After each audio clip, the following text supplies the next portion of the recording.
ایک دفعہ کا ذکر ہے، ملک شام پر ایک بادشاہ حکومت کرتا تھا۔ بادشاہ بڑا رحم دل اور انصاف پسند تھا۔ یہی وجہ تھی کہ رعایا اس سے خوش تھی۔ بادشاہ کو ایک عجیب شوق تھا۔ اس کو رنگ برنگے درخت اور پھولوں کے پودے اکٹھے کرنے کا بہت شوق تھا۔ اس نے محل کے ساتھ ایک بہت بڑا باغ بنا رکھا تھا، جس میں دور دور کے ممالک سے منگوائے گئے پودے اور درخت تھے۔ بادشاہ روزانہ باغ کی سیر کرتا اور خوش ہوتا۔ ایک رات بادشاہ سو رہا تھا۔ اس نے عجیب خواب دیکھا کہ آسمان سے 4 خوبصورت پریاں اتریں اور زمین پر ٹہلنے لگیں۔ پھر ایک پری نے دونوں ہاتھ ہوا میں لہرائے اور درخت کا تنا بن گئی۔ اب دوسری پری نے ہاتھ لہرائے تو درخت کی شاخیں بن گئی۔ تیسری پری نے ایسا ہی کیا اور پتوں کی شکل اختیار کر گئی۔ تینوں پریوں کی جگہ انتہائی خوبصورت درخت تھا، جس کے پتے آپس میں ٹکراتے تو بڑی دلکش آواز پیدا ہوتی۔ اب چوتھی پری کی باری تھی۔ اس نے اپنے دونوں ہاتھ ہوا میں لہرائے اور خوبصورت سنہری سیب بن کر شاخوں سے لٹکنے لگی۔ اس وقت ایک عجیب پرندہ نمودار ہوا اور درخت پر بیٹھ کر اپنی بھدی آواز میں گانے لگا۔ گاتا گاتے ہوئے اس نے درخت کے پتوں اور شاخوں کو توڑنے لگا اور ایک شاخ سے دوسری شاخ پر اچھلنے لگا۔ اسی وقت بادشاہ کی آنکھ کھل گئی۔ بادشاہ کی نیند اب اڑ چکی تھی۔ وہ بے چینی سے اپنے خوابگاہ میں ٹہلنے لگا۔ اس کے دل میں بہت شدت سے یہ خواہش پیدا ہوئی کہ ایسا خوبصورت درخت اس کے باغ میں بھی ہو۔ صبح ہوئی تو بادشاہ نے شاہی نجومی کو طلب کیا اور اپنا خواب سنا کر پوچھا، آخر وہ کیسی پریاں تھیں، کہاں سے آئی تھیں اور میں انہیں کس طرح حاصل کر سکتا ہوں، اور اس سے خوبصورت درخت پر بیٹھنے والا عجیب پرندہ کیا تھا؟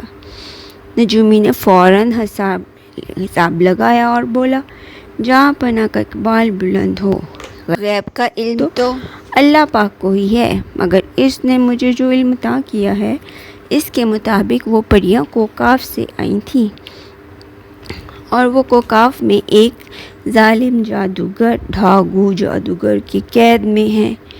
آپ نے جو درخت دیکھا اسی جادوگر کا ہے۔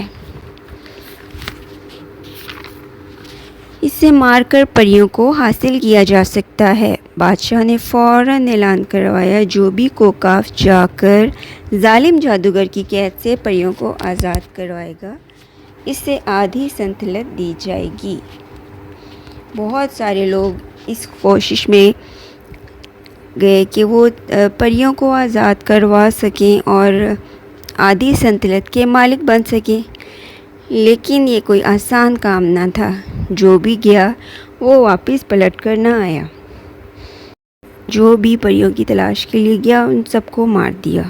بادشاہ کے وزیر کا ایک بیٹا تھا جسے بادشاہ اپنے بیٹوں کی طرح چاہتا تھا۔ وہ بہت بہادر اور سچا اور نیک دل انسان تھا۔ اس نے جب بادشاہ کو اداس دیکھا تو کوکاف جانے کا ارادہ کیا اور ایک رات محل سے نکل پڑا۔ وزیر زادے کو کچھ علم نہ تھا کہ کوکاف کہاں پر ہے۔ وہ تو بس اللہ کے بھروسے نکل کھڑا ہوا۔ جو لوگ خدا پہ بھروسہ کرتے ہیں، اسی سے مدد مانگتے ہیں، دل سے عبادت کرتے ہیں، اللہ بھی ان کی مدد ضرور کرتا ہے۔ وزیر زادہ جنگل سے گزر رہا تھا کہ اس نے ایک شخص کو دیکھا جو زمین پر پڑا ہوا بے ہوش تھا۔ وزیر زادے نے اس کو پانی پلایا اور اس کو ہوش میں لایا اور اس کو درخت کے سائے کے نیچے بٹھایا۔ وہ شخص بہت متاثر ہوا۔ اس نے نیک دل وزیر زادے سے کہا کہ آپ کا بہت شکریہ کہ آپ نے میری مدد کی۔ میں ایک سوداگر ہوں، مجھے جنگل میں ڈاکوؤں نے لوٹ لیا تھا اور جہاں بیرانے میں مرنے کے لیے چھوڑ گئے۔ آپ کو اللہ نے میری مدد کے لیے بھیج دیا، مگر آپ جیسا نیک دل انسان یہاں جنگل میں کیا کر رہا ہے؟ تو وزیر زادے نے جواب دیا کہ میں پریوں کو آزاد کرنے کے لیے کوکاف جا رہا ہوں، مگر مجھے رستے کا کوئی علم نہیں ہے۔ اس شخص نے جواب دیا کہ میں آپ کی اس سلسلے میں کوئی مدد نہیں کر سکتا، لیکن مجھے ایک منتر معلوم ہے جس کو پڑھنے سے آپ جانوروں اور پرندوں کی زبان سمجھ سکیں گے۔ وہ منتر آپ کو بتاتا ہوں، شاید وہ آپ کے کسی کام آ سکے۔ چنانچہ اس شخص نے شہزادے کو منتر بتایا اور اپنے راستے چل دیا۔ وزیر زادہ آگے بڑھنے لگا تو ایک دریا کے پاس سے گزرتے ہوئے اس نے ایک مچھلی کو کنارے پر تڑپتے دیکھا، جو جانے کس طرح پانی سے نکل کر یہاں گری ہوئی تھی۔ وہ بولی، اے شہزادے، مجھے پانی میں ڈال دے۔ وزیر زادہ اس کی بات سمجھ گیا، اس نے اسے فوراً پانی میں ڈال دیا۔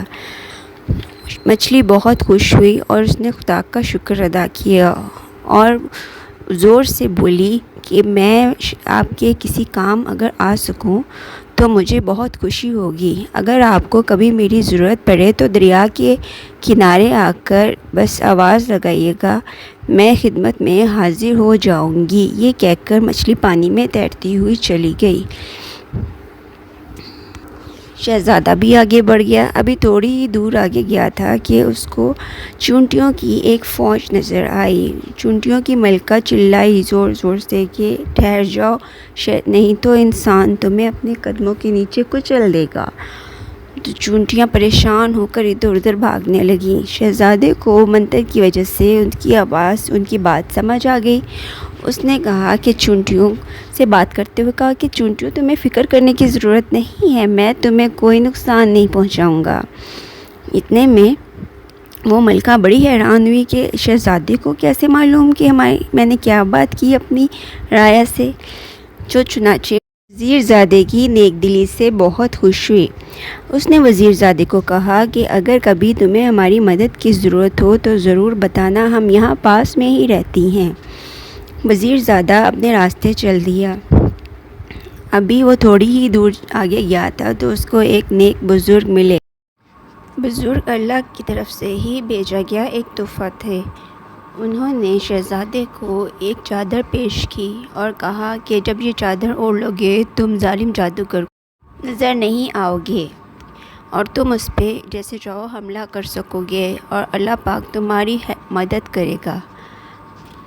وزیر زادہ بہت خوش ہوا اور وہ آگے بڑھ گیا۔ چلتے چلتے اس کو ویرانے میں دور ایک محل نظر آیا، جسے دیکھ کر وہ سمجھ گیا کہ یہ اسی ظالم جادوگر کا محل ہے۔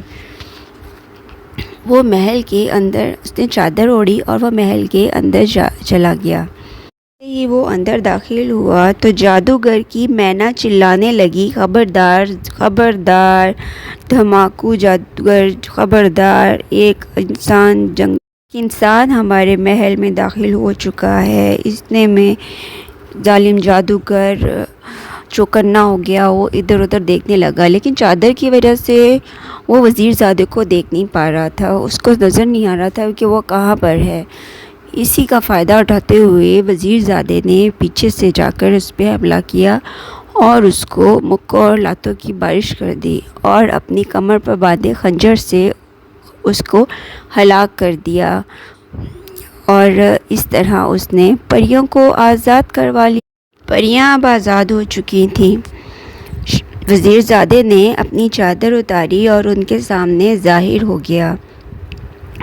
پریوں نے وزیر زادے کا شکریہ ادا کیا کہ اس نے انہیں ظالم جادوگر کی قید سے چھڑوایا۔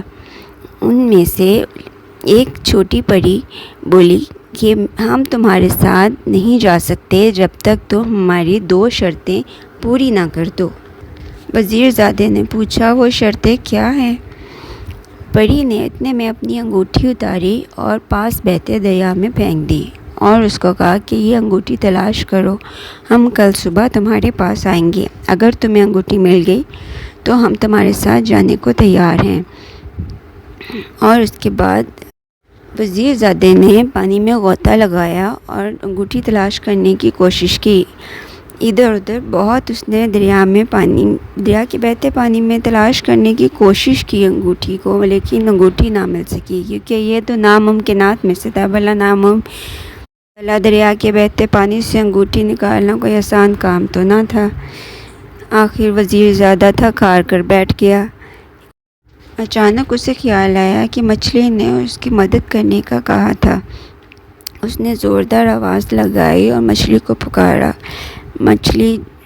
اچانک پانی میں ہلچل سی ہوئی اور مچھلی اس کے سامنے ظاہر ہوئی۔ اس نے مچھلی کو اپنا مسئلہ بتایا۔ مچھلی مسکرائی اور اس نے پانی میں غوطہ لگایا، اور کچھ دیر بعد مچھلی نمودار ہوئی تو اس کے منہ میں انگوٹھی تھی۔ وزیر زادہ بہت خوش ہوا، اسے ایک بڑی کامیابی حاصل کر لی تھی۔ اس نے اگلی صبح پریوں کو انگوٹھی دکھائی تو وہ حیران ہو گئیں۔ ان میں سے ایک پری بولی، ابھی ہماری ایک شرط باقی ہے۔ اتنے میں ایک پری نے اپنے ہاتھ ہوا میں لہرائے اور اناج کے بہت سارے دانے بکھیر دیے جو کہ دور دور تک میدان میں جا کر گرے۔ اور ایک پری بولی، اگر تم یہ دانے شام تک اکٹھے کر لو تو ہم تمہارے ساتھ جانے کو تیار ہیں۔ اب وزیر کا بیٹا بہت پریشان ہوا، اسے سمجھ نہ آ رہی تھی کہ اب کیا ہوگا، اب میں اتنے سارے دانوں کو کیسے اکٹھا کروں گا۔ اتنے میں اس کو خیال آیا کہ اس کو چونٹیوں کی ملکہ نے مدد کرنے کا کہا تھا کہ اگر تمہیں ہماری مدد کی ضرورت پڑی تو ہمیں ضرور یاد رکھنا۔ چنانچہ وہ وہیں پر گیا جہاں پر چونٹیاں اس کو ملی تھیں، اور اس نے جا کر چونٹیوں کی ملکہ سے مدد کرنے کا کہا۔ چونٹیوں کی ملکہ مدد کرنے پر تیار ہو گئی۔ چونٹیوں نے گھنٹوں کا کام منٹوں میں کیا اور اناج کے دانے اکٹھے کر دیے۔ شہزادہ بہت خوش ہوا۔ شام کو پریاں آئیں تو اناج کے دانوں کا ڈھیر لگا دیکھ کر وہ حیران ہو گئیں اور شہزادے کے ساتھ جانے کے لیے تیار ہو گئیں۔ محل پہنچنے پر وزیر زادے کا شاندار استقبال ہوا۔ بادشاہ وزیر زادے اور چاروں پریوں کو دیکھ کر بہت خوش ہوا۔ وہ چاروں پریوں کی ظالم جادوگر سے آزادی پر بہت خوش تھا۔ اس نے وعدے کے مطابق اپنی آدھی سلطنت اپنے وزیر زادے کے بیٹے کو دے دی۔ پریوں نے بادشاہ کا شکریہ ادا کیا اور بادشاہ کے باغ میں ایک خوبصورت تنا آور درخت کا روپ دھار کر رہنے لگیں اور سب ہنسی خوشی رہنے لگے۔ ویڈیو پسند آئی تو لائک اور چینل کو سبسکرائب کر